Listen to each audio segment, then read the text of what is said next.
$1 trillion. That's how much Chinese capital was once tangled up in American companies, from Hollywood studios to Wall Street banks. But today, Beijing slammed the door shut.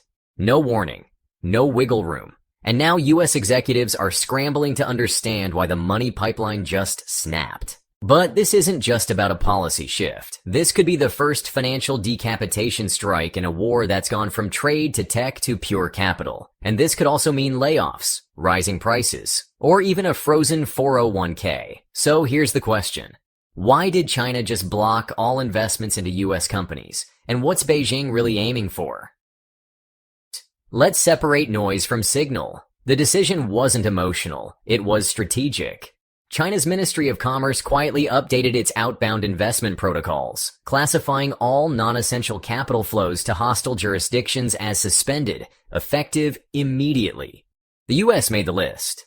On March 17, 2025, China's State Administration of Foreign Exchange issued a directive halting all outbound investments into US-based firms, citing heightened geopolitical risk and asset security concerns. The order wasn't announced. It was leaked, buried in regulatory filings, confirmed days later by Reuters. Since 2018, Chinese investment in the US has collapsed by over 95%, from $46 billion to just $2.3 billion.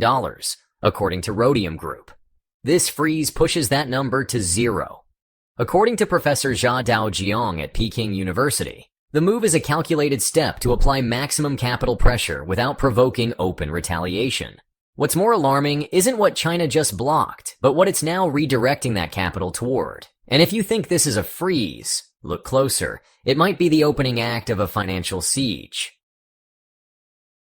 While trade remains active, Beijing has been peeling away from US economic dependence piece by piece. In 2024, China sold off $104 billion in US treasuries, its largest single-year reduction since 2016, bringing total holdings to $775 billion, according to US Treasury data. At the same time, Chinese state banks halted dollar-based transactions with US banks under new compliance rules issued by the People's Bank of China. U.S. Commerce Secretary Gina Raimondo warned in January that China is restructuring its financial exposure in a way that reduces our leverage dramatically. Washington's primary tools, export bans and tariffs, are proving too slow to match China's capital withdrawal, and new sanctions have pushed Beijing closer to Riyadh, Moscow, and even Brussels, where European firms are actively lobbying to bypass U.S. restrictions. The leverage gap isn't just growing, it may already be irreversible. But the next question hits closer to home. Foreign direct investment into the US dropped by 22% in 2024, according to UNCTAD's latest report, and early 2025 projections show an additional 19% decline. Chinese capital was the most visibly missing, but not the only one.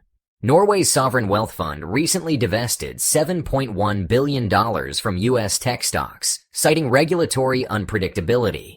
Japan's GPIF, the world's largest pension fund, reduced its exposure to U.S. commercial real estate by 30% after Moody's downgraded several regional banks in February.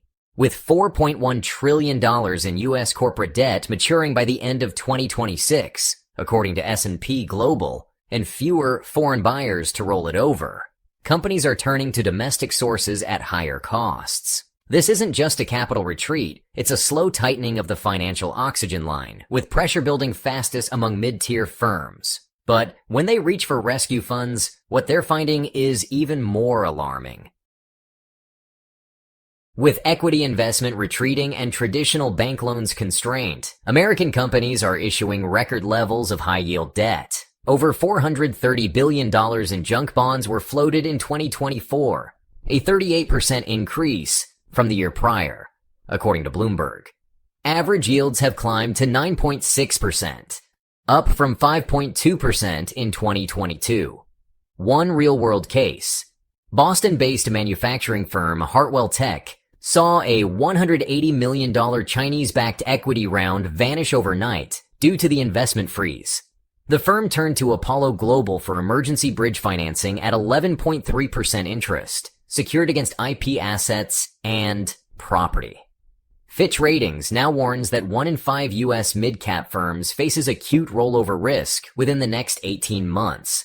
With private credit funds extracting tougher terms, many businesses are being pushed into financial arrangements that prioritize survival over sustainability. But wasn't America supposed to have insulated itself from all of this by reshoring? Donald Trump's 2025 executive order expanded tax credits for reshoring, aiming to rebuild critical supply chains domestically. Yet the National Association of Manufacturers reports that 62% of firms planning U.S.-based expansion now face funding gaps, largely due to missing foreign partners. Projects announced in 2023 with partial Chinese or Taiwanese financing, like the $8 billion battery plant in Michigan or the $3.1 billion robotics hub in Nevada, have either been delayed or canceled outright. Even the CHIPS Act's success is being diluted. Intel's $20 billion Ohio project, meant to showcase America's semiconductor independence, recently paused Phase 2 construction as funding delays mounted. Economist Eswar Prasad told Bloomberg in February, "Without diversified capital, these initiatives risk becoming symbolic rather than transformative. As supply chains localize, costs rise. And the reshoring dream may be colliding with the brutal math of capital scarcity. But the real test will come when consumers start paying the price for policies they barely understand." U.S. import tariffs under Trump's 2025 expansion now affect over $500 billion in Chinese goods, up from $370 billion in 2020, with average rates hitting 22% according to the Peterson Institute. As a result, consumer electronics, home appliances, and auto parts have surged in cost. Appliance prices alone rose 16.7% year-over-year by Q1 2025, based on data from the Bureau of Labor Statistics. Walmart and Target have issued margin warnings in back-to-back quarters, citing direct tariff exposure as a top-line threat.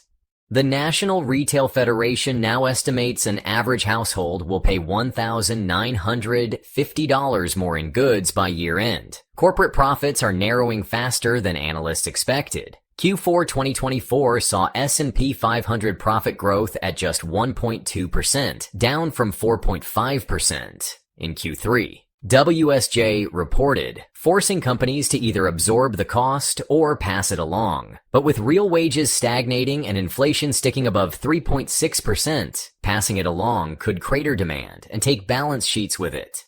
Yet compared to what's next, these cost pressures might feel like a warm-up.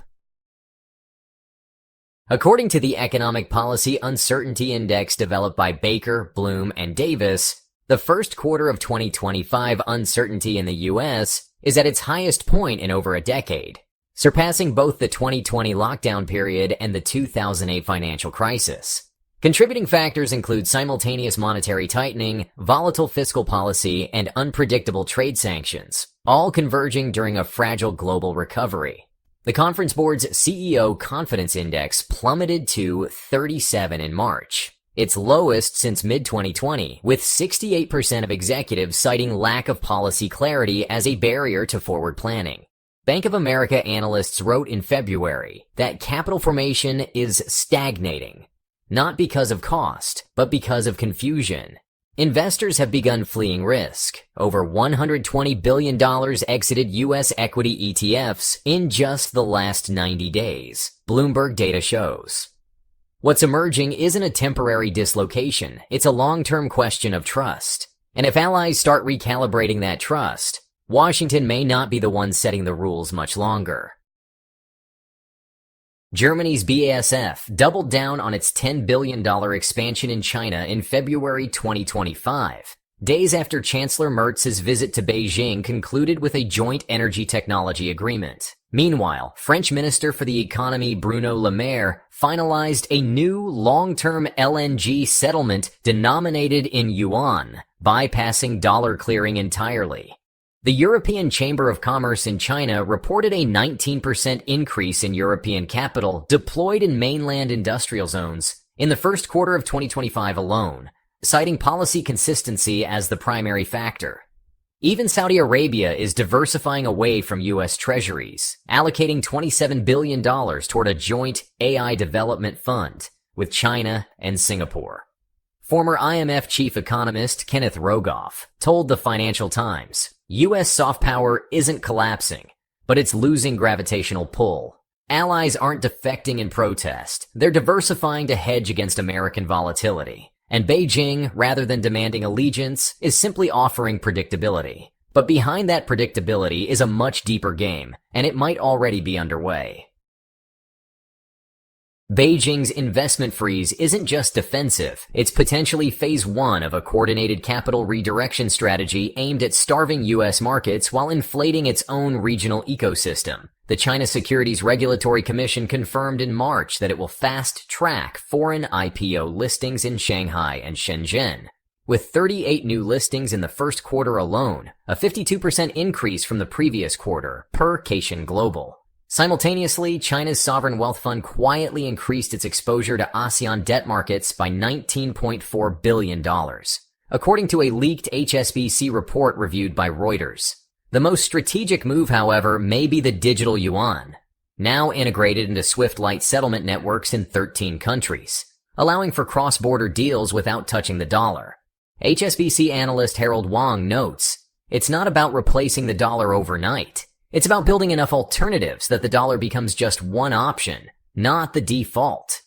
With U.S. financial credibility wobbling, the drain may not come through confrontation, but through gravity.